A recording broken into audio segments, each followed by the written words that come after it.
Welcome to the Tendrils of Grief podcast with Susan Ways. In each episode, we explore real stories of grief with inspiring messages on how to navigate this life-changing experience and discover how to live a meaningful life after loss. These stories will take you on a journey to create hope, healing, and new possibilities in the devastating and confusing space of grief. There's something I need to ask you to do today. Take 30 seconds to make sure you are following this podcast. Something happened with Apple updates recently, and it's placed followers in a pause status. I need you to make sure that you're not paused. To check to see if this happened to you, and Apple listeners pay careful attention. Open your podcast app and search Tendrils of Grief and select the show page. In the top right corner, you may see a pause symbol. Tap the pause symbol to resume getting the podcast. If you see a download symbol, you can automatically download episodes. And if you see a plus symbol, you can add the podcast to be downloaded automatically. You can do this from any app you listen to podcasts on. Click the plus sign to add it. This really matters to me. Listening to this podcast really matters to me. I love sharing my podcast with you and don't want you to miss an episode. And if you could share the podcast with someone who needs it, that would mean the world to me. Your actions matter. I appreciate all of you and thank you for listening. Welcome to the Tendrils of Grief podcast. I am podcasting today with Ben Stimpson. Ben is a therapist, lecturer, student, and spiritual director. Ben has developed courses on a variety of topics, including ancestor veneration, the power of story, and folklore. When not working with clients or writing, Ben is engaged with his areas of study, religious studies, medieval and classical studies, folklore, and spirituality. Learn more at www.benstimpson.com. Welcome, Ben. Hello, thank you. So good to see you. I'm grateful to have you here. We were talking a little bit before we hit record, as I usually do, and I feel like this is going to be such an interesting and different conversation. And before we get into all of that, I wanted you to share your grief journey and how it kind of birthed what it is that you're doing now. Absolutely. So it's a bit of a convoluted journey, and it's a little different from some of the other types of grief that people have previously talked about on your show. So people can hear by my accent that I'm obviously not from North America, but I came over here when I was 8 years old, and I've lived over here now for 30 years. I live up in Ontario, Canada. And part of the process of coming to understand my own self and kind of unburden myself of things that were never supposed to be mine in the first place, was to come to a place of understanding how traumatic moving as a child was to a whole other country. Even though the UK and Canada and the US as extension may seem very similar because we share a language, we have a common culture, there's a huge amount of differences between all of those things. So when I came over here, I came with my extended family. I didn't come by myself, didn't just send me on a plane all by myself at 8 years old. But I came with my core family. And so the vast majority of my extended family stayed in the UK, and an older sister. So really, we were very isolated over here. My parents are the type of people where they were not interested in going back and visiting. They're entrepreneurs, and so for them, the business took precedence. And so for 15 years, I didn't go back to the UK, and that caused a great deal of anger in me. And it took many years for me to, through therapy, even come to a realization of how deeply traumatic that was and how deeply unsupported I was because of that. Because no one can really understand how trauma of migration can affect somebody. Some people, culture shock will be minimal. Sometimes it can be huge, but it shows up in different ways, in the same way that grief can. Yep. Right? Everybody's grief process is very different. Same with everybody's migration story is very different. So for me, how it showed up was a lack of control. And when I was a teenager, it's funny looking at pictures of myself as a kid. I went from this happy, smiling, little blue blonde-eyed kid in the UK to suddenly my smiling disappeared. and I was being bullied because I didn't sound or look like or even think like the other kids in my small town. Go figure, we moved to a little tiny town in the middle of a rural landscape, and everybody was related to each other. I wasn't related to anybody. So it was a big shock when my grandparents started passing away over in the UK, because I didn't have a chance to go and engage in the rituals of grief with them, with my family over there, and my family just over here, it was just over, they're dead, that's it. So I think that creates a lot more anger in me, and it wasn't named, so I started acting out, I started doing the whole teenage rebellion thing, but it was a deep sense of insecurity and trauma, right? So I started to explore spirituality. I started really wanting to connect back in with my home, with Britain. And so I started exploring kind of more pagan forms of spirituality, connecting with stories of King Arthur and Robin Hood, and folklore really was tied into that. So I feel like all the pieces of my life all really tie into that pivotal moment of my life.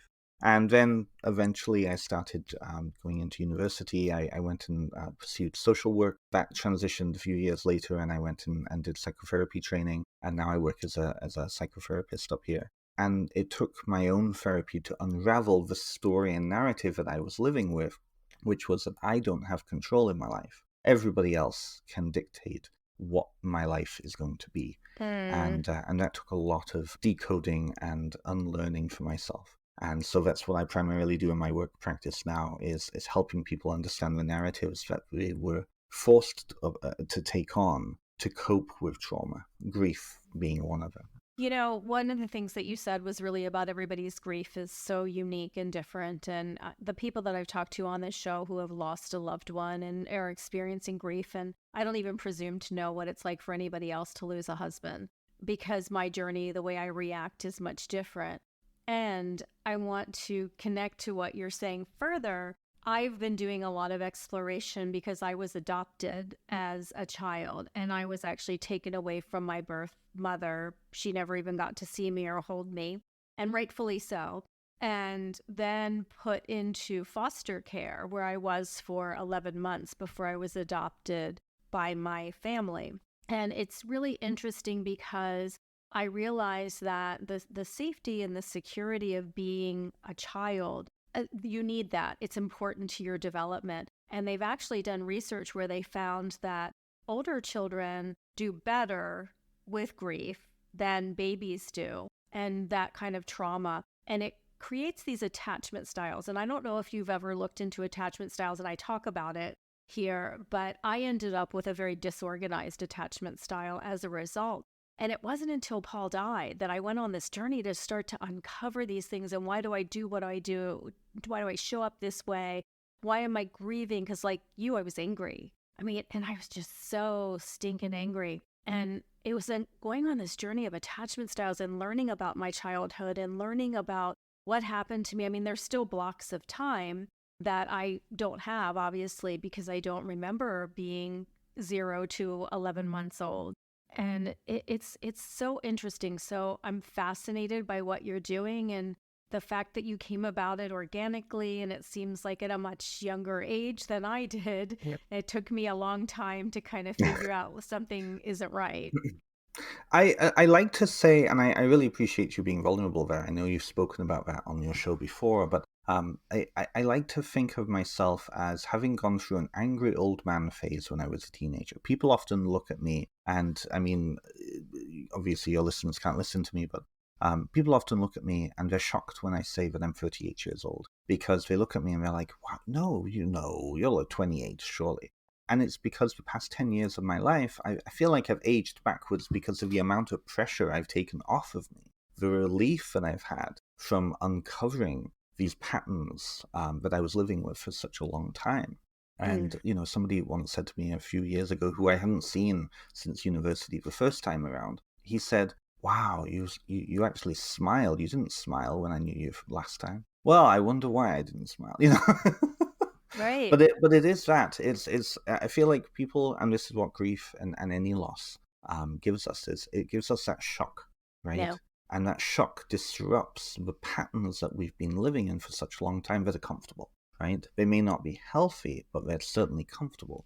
And so when that shock happens, it makes sense. People can either do one of two things. They can go into denial or they can go into acceptance. And that whole process in between, that continuum in between, is where people can find themselves. And so I feel like deep down inside, when something is shown to us and illustrated for us, that kind of idea that we're going to run over, we're going to face it, it becomes a big thing. And when we start to face it, the more we uncover, the more those patterns, maybe this was your experiencing too, but it becomes a snowball effect.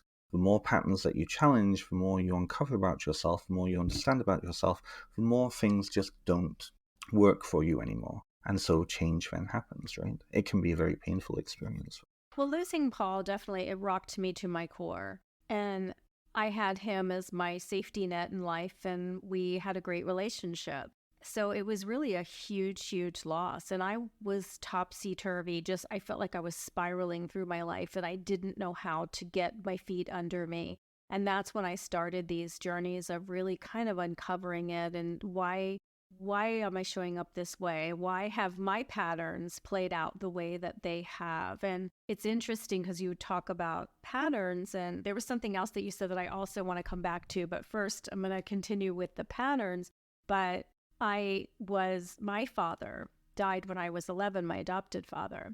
And I remember the year before, well, actually the July before Paul was diagnosed, we were coming back from a vacation. And I said, one of the things I love is watching you be a father, because I didn't get to have that with my dad. And he died when I was 11. And I get to watch you with my older children who were his stepchildren. And I get to watch you with Madison, who at the time was 13 or getting ready to turn 13.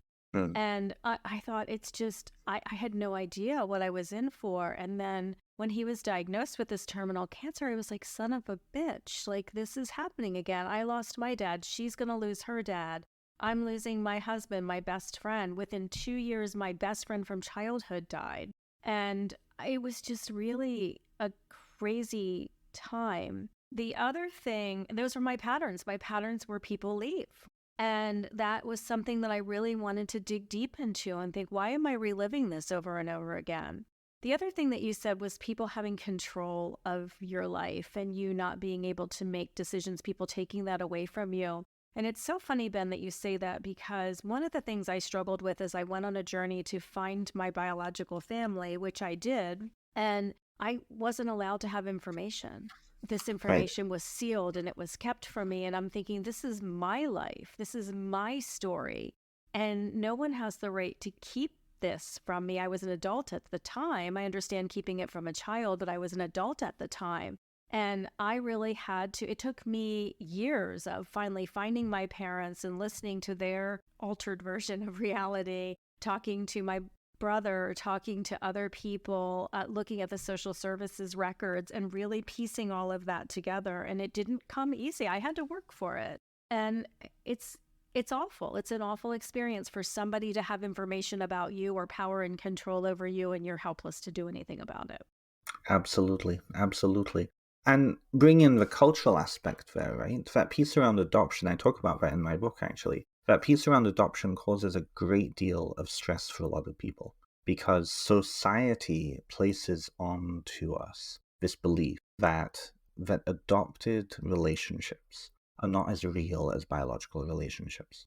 Now, that's a very culturally specific Western European and North American thing, right? When, in fact, you look at the rest of the world and adoption is happening all over the place, and the relationship is still understood to be real. Whereas a lot of people who find out they're adopted now, one of the processes, and there's grief process too, one of the processes is, oh, I don't know who I am anymore. Because identity in the West is so connected in with family identity and blood family identity that it causes a lot of issues for people. And so one of the two top questions I always get about ancestor work from a spiritual point of view is, what do I do with my ancestors if I'm adopted? And what do I do if I don't know who my ancestors are? Because that sense of realness becomes a really important point. But when you really zoom out a little bit more, it's not as real as we like to think of it, right? Oh, if you want to trigger me, Ben, ask me about my real mother. Because people say that to me all the time, and that just makes my eye twitch. Because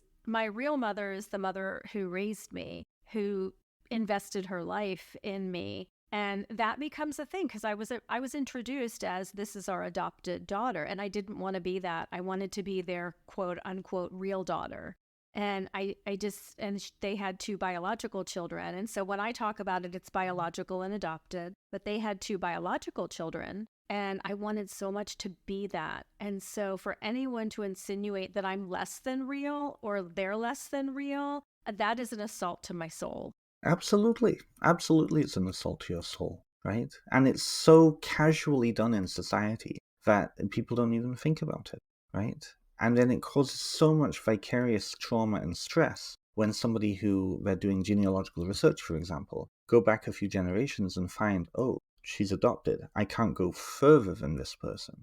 And so then it's like, oh, well, who am I? Who am I? It shows how interconnected our stories are, right? And that goes back to that idea of patterns, right? Patterns tend to perpetuate down the family generations because we're all linked by that socialization piece, right? So the idea that you as an adopted person is not as real as a biological child is frankly bullcrap, because you are still initiated when you're adopted into that family culture. You take on all the mannerisms, all of the aspects of that family culture, and you are part of that family culture. And you perpetuate that family culture, right? But again, Western society, and it comes back to a weird legal thing. One of the benefits of kind of having my fingers in multiple pies is when you go back to medieval and late antiquity, particularly in Europe and Western Europe, blood relationship was really key in any sort of a legal arrangement. So this is why, especially when it comes to inheritance, biological children usually take precedence over adopted children. Right. in historical settings, right? Yeah. But everywhere else in the world, adopted children take precedence. I think of like Julius Caesar adopting Augustus Caesar, right? Augustus was his nephew, but in terms of legality in that society, he was his son and has always been his son, right? So it shows how much of all of this is socially constructed. And in that social construction, I think we tend to be very punishing to each other, and in ways that we don't even think we're doing. Well, I Right? think it causes generational trauma. And I'll Absolutely. even look at, I look at Paul, and he came from a divorce situation. And his father married a woman who had her own biological children. And it's natural that you love your biological children more. But he never felt like he was really a part of that family. He felt like he was on the outside. And he would tell you he always felt last. And to the point where when we decided to have a child, he said, we're only going to have one because I never want my child to know what it feels like to be second, because that's how I felt my whole life. Like, he never felt like the chosen one. He never felt like he fit. He felt like he was behind his stepmother's biological children. And it caused him a tremendous amount of pain, a tremendous amount of trauma. And then, but we saw it when he had our daughter, Madison, and that he really thought they were going to show up differently for her. And when they didn't, he was heartbroken. And right before he died, he said to me, the one thing that just haunts me to this day, he said, I understood why they didn't love me that way, but I don't understand why they don't love Madison that way, because she's so amazing. So he internalized all of that and felt damaged and not good enough, and that he somehow brought upon their disfavoritism, I don't know what you call it, but he couldn't understand it because he just thought Madison was perfect. And I mean, up until right before he died, this was a burden he carried with him. And now Madison, doesn't have a lot to do with that side of the family. And it's really the same thing. It's kind of leftover scraps, the breadcrumbing, and that you'll get a little bit, but not a lot. Just enough, but not a lot. Maybe not even just enough. You'll get a little. I don't know. But anyway, so it's generational trauma because it gets carried down, and somebody has to at some point stop it, but I don't know how. And it's just very interesting. And even with stepchildren, it's the same thing. I mean, stepchildren don't end up in wills, and they don't end up inheriting anything. And So it's amazing. I want to take a pivot because I want to talk about, I had to look it up. If you saw me looking at my phone, I was like, I can't remember this Oh, good. word. Ancestral veneration, Yes, of right? course. Yes. Okay. I've Hmm. never Yeah. heard that word before. So tell everybody what that is Of and course. and what it's about and what it means to us. So ancestral veneration is it's one word out of many to describe very similar things. So it's ancestor worship, it's ancestral remembrance, it's honoring your ancestors, but through a spiritual modality as a spiritual practice. So it's unlike mourning and grief, which is those religious and social ways that society and individuals deal with somebody's loss. Hi, everybody. Thank you for tuning in to the Tendrils of Grief podcast. I hope that you are finding these shows helpful as you navigate your own grief journey or support somebody else you care about going through their grief journey. If you are enjoying the show, I encourage you to head over to my website, www.tendrilsofgrief.com, and click on the donations page. No donation is too small, no donation is too large, and it will help me to continue to bring this high-quality podcast right to you. Take care and enjoy today's show. And what it is it's a continuation of the relationship, right? So I'll give a very good example. You go to any Chinese restaurant, and behind the counter, often you will see joss sticks being lit for a small shrine, right? If you go into any like Japanese home, any Korean home, any Asian home. Thank you for tuning in to today's show. Starting in September, I'm adding coaching services. If you are interested in learning tips and tools to help you navigate your grief journey, there are group and individual coaching sessions available. Coaching is not a substitute for counseling, but is a great tool to use in conjunction with counseling to help in understanding the confusing space of grief. For more information and to see if this is a fit for you, visit www.tendrilsofgrief.com. You can learn more and reserve your spot today. You'll usually find a little shrine set up to the ancestors, and that is a place for offerings and for lighting incense and saying prayer and communicating with them, right?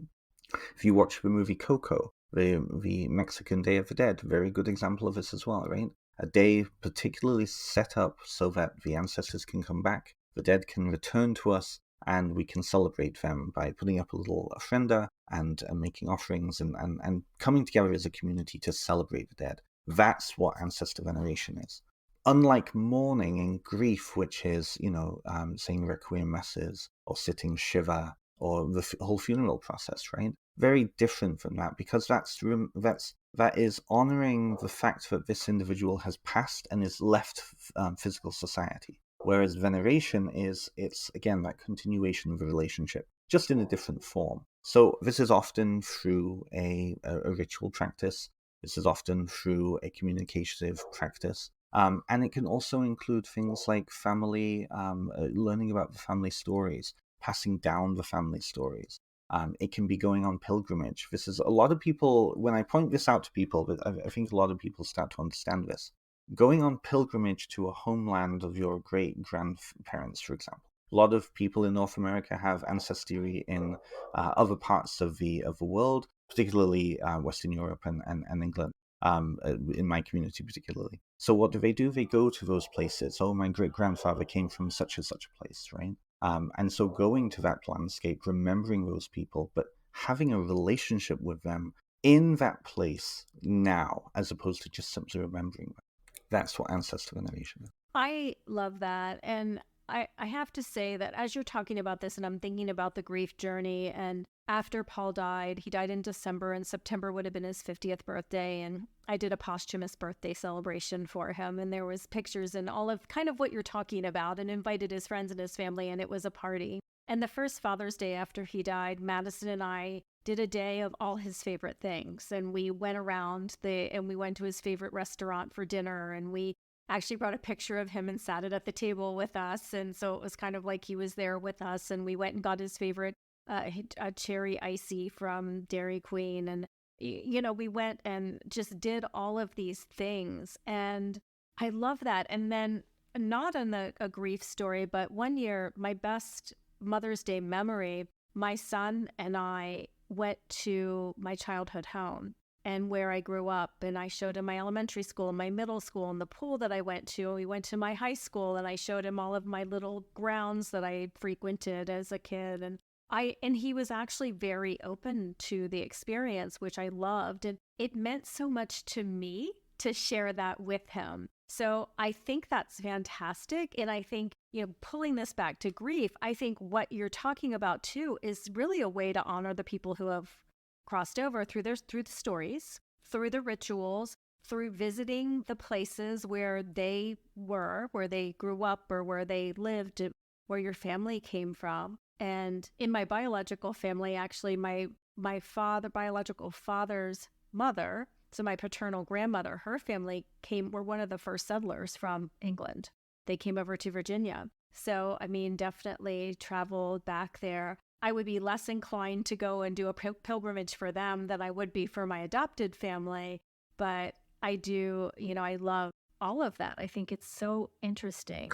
Well, and it's a very natural thing ancestor work has been a big part of my life anyways. Part of the therapy process that I did, and it started when I was actually studying psychotherapy, was something called a genogram. And we've touched on this piece throughout this conversation. But the idea of family patterns, right?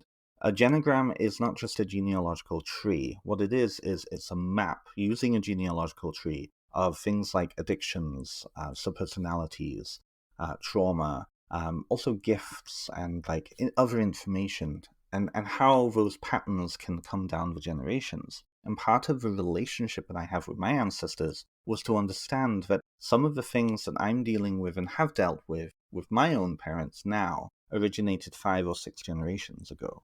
I'll give you a very spooky encounter Generational here. trauma. It's generational trauma, it is. And it's interesting because when you look at it through the psychological lens, it makes total sense. When I was able to overlay the spiritual lens and actually go and communicate with, or at least what I believe to be communicating with these individuals, I was able to gain a lot more insight into then the other side of it. So when I did my genogram, I was looking at patterns, particularly beliefs, and how cultural beliefs have come down the family line. And I found that 5 generations ago, the same, both maternal grandfather and paternal grandfather, were both in the workhouse. Now, the workhouse in the UK, it was during the 1800s, it was the last resort of people who could not afford anything. They were destitute, they were bankrupt, and so they would go and put themselves into what was also called debtor's prison. And this was a place that you would work in order to build your way out of penury, out of being poor, in order to pay off your debt to society, to whoever your creditors were. And it was horrible. It was a prison, right? So both of these individuals, on both my mom's side and my dad's side, had that experience. And go figure, both of those individuals then instilled into their family the idea of the importance of being a self-made person. Go figure, going down the generations. I think it was 6 generations ago, not 5 generations ago. But when looking at then their descendants, the prevailing narrative of the family was, don't work for somebody else, build your own business, because that means that you will be free, right?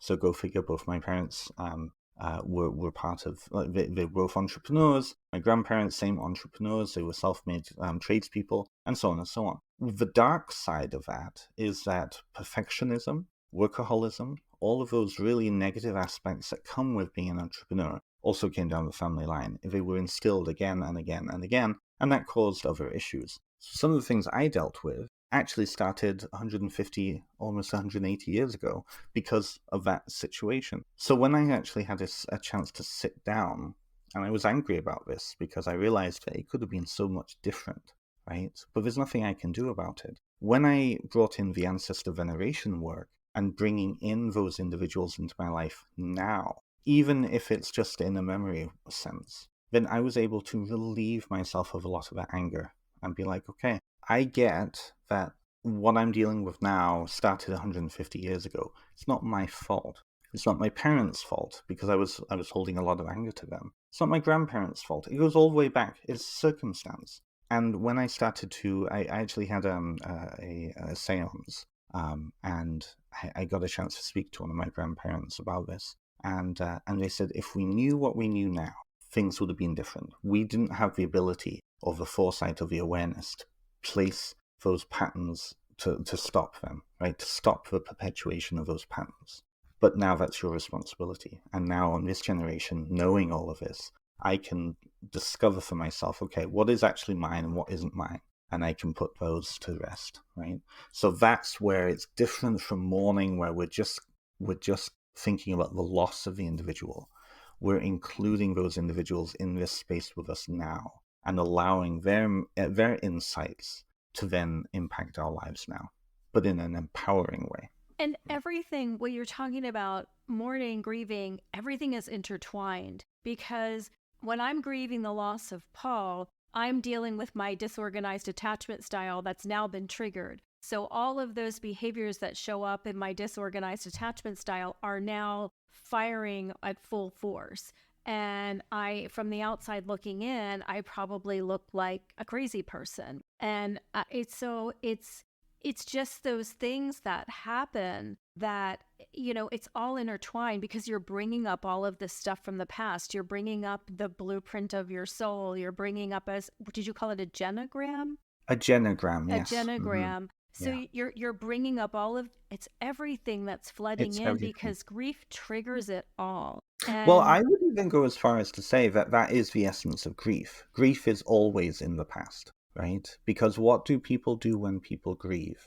They're grieving the loss of the ability to have those same things again, right? Yes. Right? Well, you're grieving what was, you're grieving what could be, you're grieving, it's just, I call it that tsunami that is drowning. Where ancestor veneration comes into that is you can still have a relationship with your husband. It's just in a different form. Right. You have a different relationship with him, right? That's the main difference, I think. And when you look at societies, and I'm sorry to have cut you off there, but it was a really important point. When you look at societies where ancestor veneration is a natural part of society, what that does is that takes away the fear, because grief is also partly about the fear of what's going to happen. Sure. Is Paul actually still with us, right? Yeah, where is he? Where did he go? Where is he? Exactly. Yeah, where's all the things that made him him? What exactly? Right. But if you grow up in a society where you know that your descendants are going to be going and putting a picture of you up in the ancestor shrine with all of the other ancestors, they're going to be going there and remembering you day in and day out, because they're offering you incense or little bowls of water or whatever it is, right? They're spending time with you. That reportedly, a lot of people have said, that's created it's relieved them of the fear, because they know that they're going to be remembered in the same way that they remembered their grandparents and their ancestors, because they went through the same rituals. And I think we've lost that in the West, and that's why grief in the West is such an epidemic, and why we have, idiotic people, professionals who are trying to make grief into a pathology when it isn't. It's just a natural thing that everybody has to deal with. Well, it is. And we walk around as if we're never going to die. We all know, if you say to someone, are you going to die? Yes, but we live our life and we interact with others and engage in relationships as if we're never going to die. And it's something that I think about all the time, because the way that you treat people matters. And I do have a question for you about the genogram, and I'm going to come back to that. But I really feel like with grief, it's something, I believe energy cannot be created. I don't believe that. That's a fact. Energy cannot be created or destroyed. So energy transforms. And I want to believe that Paul has transformed and that he's still with me. I talk to him all the time. He's a part of my daily life still. He is there with me in some form. And I get signs all the time from him. And because I believe in that. My question about the genogram is, with being adopted, is my genogram that of my biological family or my adopted family, or a combination? Well, this is where, absolutely, it's a combination, right? Because it depends on what you're looking at. If you're looking at the biological, like the physical bits, right? You're not going to have taken on, say, diabetes from your adoptive family. That's going to come from, because it has that biological element, right? Anything to do with inherited traits, anything to do with epigenetics, which is an emerging thing. There's this sense of trauma showing up in the physicality of the body. because certain DNA strands have been activated and so forth. Those will show up in from your biological side.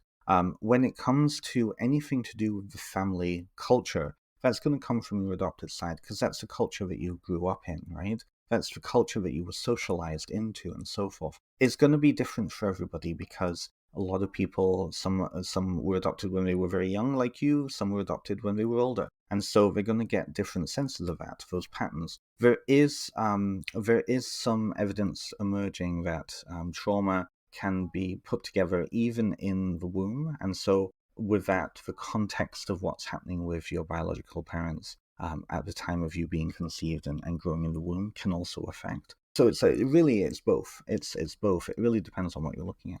Yeah, I believe that. I have read a lot about that and just different things, and it's very traumatic. What I've read from adopted children taken away from their birth mother is that they experience trauma when they measure their brain activity, because they do know the smell, the sounds. They are already bonded in some kind of a way to their biological parent, biological mother, right, wrong, or indifferent. So there is a trauma associated with that.